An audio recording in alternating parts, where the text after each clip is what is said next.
TJ Warren has been one of the biggest surprises of the NBA restart. His scoring has gone up from 19.8 to over 31 points per game, and his usage rate is up a whole 5%. The scoring outburst has come as a surprise to many, but if we look back on his collegiate days, we can see that Warren has had a track record as a bona fide scorer. In his sophomore season at NC State, he averaged 25 points per game. Even though he's not an elite one-on-one attacker, a diversified skill set allows him to be an extremely efficient scorer. We will dig into the film from the bubble to examine what has been a catalyst for Warren's scoring run. Be sure to subscribe and hit the bell button below to stay updated on all the latest content. It's very evident that TJ Warren came back from the shutdown in tremendous shape. He's playing 3.5 more minutes per game than he did in the first part of the season, and he has been able to maintain a high level of performance. He has always been effective operating without the ball, as he doesn't need touches in the offense on a consistent basis to find the basket, but he has taken that to another level thanks to his consistent commitment to running lanes in transition. He's scoring 6 fast break points per game over the last 6 games. The moment the ball changes possession, Warren's first 3 steps are explosive, purposeful, and allow him to get a head start on the defense. With his size and strength, coming at an opponent full speed is a very difficult attack to contain. Against a defense that has had an opportunity to recover and slow the ball down, Warren's feel for the game begins to come out in the way he spaces and locates the ball for open shots. He is running the trail lane on a regular basis and sprinting to the ball to get himself open looks. Easy baskets are a staple of efficient scorers, and none are higher percentage than wide open breakaway finishes. Warren has a tremendous nose for the ball defensively and is constantly seeking opportunities to be a defensive disruptor. Whether he's playing in the passing lanes or picking the pocket of his own man, with active hands and anticipation, he has not only been a factor defensively, but has turned those opportunities into fast break attacks going the other way. Forcing live ball turnovers is a huge contribution to team offense in that it yields completely uncontested finishes going the other way in most cases. Warren is disciplined in that he doesn't take gambles or lunge at the ball to put himself and his team into compromised situations. He is in stance and waiting to strike when the best opportunity presents itself to pick the ball off. The highest percentage shot for Warren comes from an offensive rebound. At 3.8 second chance points per game, we continue to see the ways he's finding the score without having a play called for him. As we will see in the rest of the film, he plays behind the defense, and as a result, he's able to get to rebounding spots before the opposition. When the shot is in the air, he wastes no time in locating and then seeking the ball. While defenders are caught ball watching, he's flying and getting himself and his team a second chance opportunity. Because of various injuries throughout his career, TJ has never played anywhere close to a full season. He's finally completely healthy, and where you can really see it is in his shooting rhythm and confidence. He has his legs underneath him and is letting it fly from deep. His 3-point attempts are up from 3.4 to 7 per game, and even more impressively, his percentage is up from an already consistent 40% to 52% during the games in August. Opponents have begun to catch on and play him tighter. Even with a higher level of contest, he is not deterred, but is catching the ball and thinking shoot first. His teammates have tremendous confidence in him, and he's only continuing to prove them right. Within Indiana's offense, Warren is very comfortable playing away from the ball. He doesn't demand it, but instead spaces away patiently, knowing that it will find him eventually in a highly effective spot. He is a beneficiary of Miles Turner's roles on a regular basis. Teams are putting 2 on the ball to contain the dribbler in the pick and roll. This draws the tag defender from the top of the 2 side in order to take away the pocket pass and straight line attack for Turner. This leaves Warren with space to spot up, relocate slightly to get a wide open shot.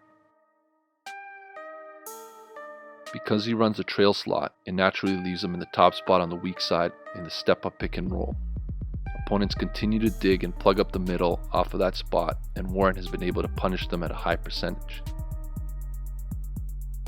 Continuing to build on the theme of efficiency, we look at Warren's ability to score at the rim with limited dribbles and once again no plays called for him. He plays with patience, spaces away from the ball, and his timing is cut for the most optimal time. Weak side defenders tend to ball watch when the ball is being driven at the basket or into the paint because they're gauging if and when they need to go and help. This leaves them susceptible to cuts because they lose sight of their man. TJ is able to make them pay with hard cuts to the rim because they're off balance and out of position to recover and make a play on the ball. He has a great knack for reading his defender and recognizing when he's out of stance and unable to get a visual look.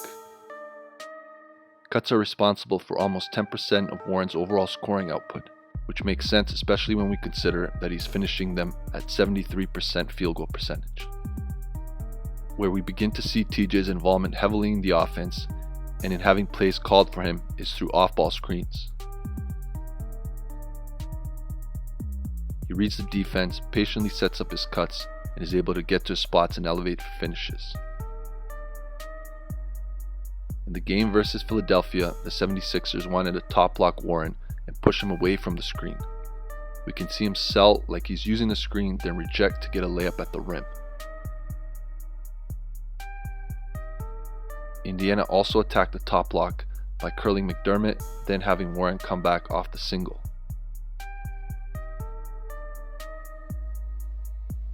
After the Pacers and Warren continued to exploit the action, the 76ers made the adjustment to trail on the screen. It did not help as he was able to continue carving them up. With his size and shooting touch, he's very difficult to contain when he gets to his spots. Off-ball action is a great way to get him involved in the offense and in the most effective scoring positions. A major contributor to the scoring surge has been due to the position he's now playing. With the injury to Sabonis, Warren is spending the majority of his minutes at the power forward spot. He's not only big enough to defend the position, but is an extremely difficult matchup on the other end because of his versatile offensive game.